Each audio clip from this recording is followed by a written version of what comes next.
Welcome back to the channel. I hope you are all well. And as we are 28 days away from the Cheltenham Festival and there's 28 races in total, I thought starting today I'll preview one race every day, building up to that first Tuesday, which is just 4 weeks away. And I, for one, cannot wait. I'll take you through every race, starting off with the Supreme on the Tuesday, taking you right through every day until the last race on the Friday.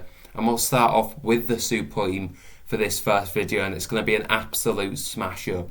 I simply cannot wait for this one. We've got Constitution Hill, John Bon, the two Nicky Henderson trained horses, taking on the two Willie Mullins trained horses, hopefully in Sir Gerhard, Dysert Dynamo and Kilcut, who seems like the forgotten horse somehow after he was brilliant in bumpers last season. He hasn't translated it to hurdles yet, but if he can at 10-1, he might just be a player. I'll get onto him later. But starting off with Constitution Hill, he's currently about 2-1 favourite across all bookmakers, and his 2 from 2, both wins at Sandown. Both have been visually impressive on varying ground as well. That would suit him well for Cheltenham, but the question mark would be, would 2 runs at Sandown set him up for a tilt in the Supreme? It's going to be a very different race for him, and there definitely is the odd question mark about his form. He hasn't beaten a lot, but he's beaten not a lot of very good horses very impressively. I think the Tolworth form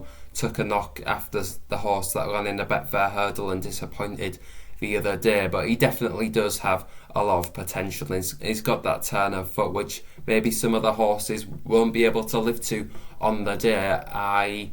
I'm in the camp that I don't think he'll go on and win this race. I think there's other horses which are better and might just be open to a little bit more improvement than him, but I think he's one that is very professional at this stage for his career, and I think he'll definitely run his race. Now, the second favourite for this race is Dysert Dynamo, trained by Willie Mullins. He won the Moscow Flyer by 19 lengths, and if you take that form by the bare form, it's a very impressive, and that form would probably see him top of the market for this. But there obviously is, like with Constitution Hill, a question mark over, is that form really as good as we think? I don't think the second was given much of a chance of winning. I think he was ridden to finish second in the end, and some of the other market principles was pulled up in the end. So there is question marks over, did the horses he beat actually turn up? And the ones that finished third and fourth were like 200-1, so they was never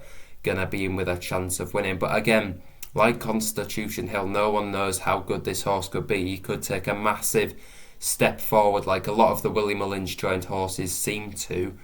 But for me, it's all about the other Willie Mullins horse in Sir Gerhard. Now, he's 4-1 in places for this race, which is crazy because I think he's got the best form in the race. That win over at the Dublin Racing Festival, that was very impressive. Beat 3 Stripe Life, who's no mug, and at 18-1 for this race, he could be a little bit of each way value. But going back to Sir Gerhard, he didn't really jump very well. He made a few novice mistakes and was slow at a couple, but he still managed to clock a very good time compared to the other races on the card, and he beat 3 Stripe Life by 6 lengths. It was another 6 lengths back to the third, but after that he was looking furlongs back to the other horses, who I thought might give Sir Gerhard more of a test, having some decent form in the Royal Bonds, but they was blown out of the water, which just shows how good Sir Gerhard is, in my opinion. And at 4-1, I think he's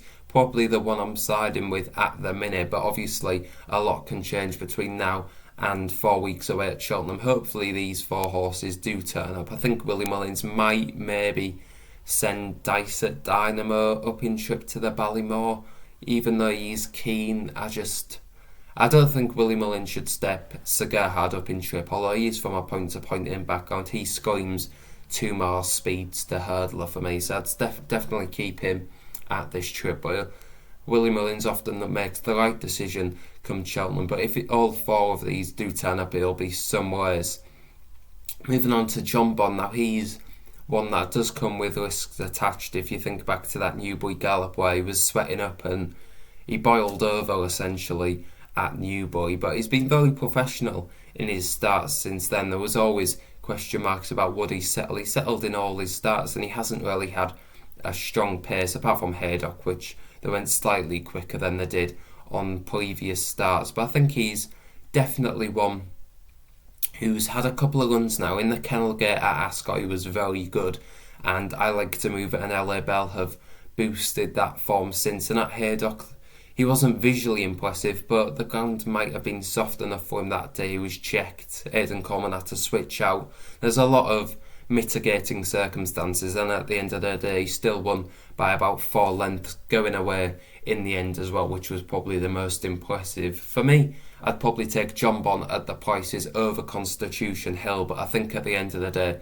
Sir Gerhard, if he does turn up, is the good thing in this race. Looking at some each way value, as I mentioned earlier, 3 Stripe Life, trained by Gordon Elliott. Gordon doesn't have many good novice hurdlers over 2 miles this season. He might just be the best of his, and I think he's got good form. If you look at his recent starts, a 3 Stripe to Sir Gerhard, he didn't really jump the last at all. He made a meal of it, and he still finished within 6 lengths. If he didn't make that mistake, I think he would have pushed Sir Gerhard all the way up the run. And at 18-1, I think he could be a little bit of each way value, but the 3 places at the minute would be the concern, because you think the market principles would surely fill up the first couple of places, but he could outrun his price at around 18-1. And Kilcut, who would be another runner for Willie Mullins in this race, is 10-1 at the minute, which I don't think a year ago, after he just was touched off in the champion bumper, anyone would think he'd be going into a race about 10-1 in their betting. He's disappointed over his first few hurdle starts, but that was much more like it last time out, and I think if he does take another step forward, Willie Mullins can get horses to improve a lot from pre-Cheltenham to Cheltenham. They often turn up and are different animals, so I think he could just be one to keep an eye on at 10-1. But rounding up the video, this Supreme to kick off the festival is all about Sir Gerhard. Thanks a lot for watching, and let me know who your nap of the Supreme is in the comments down below.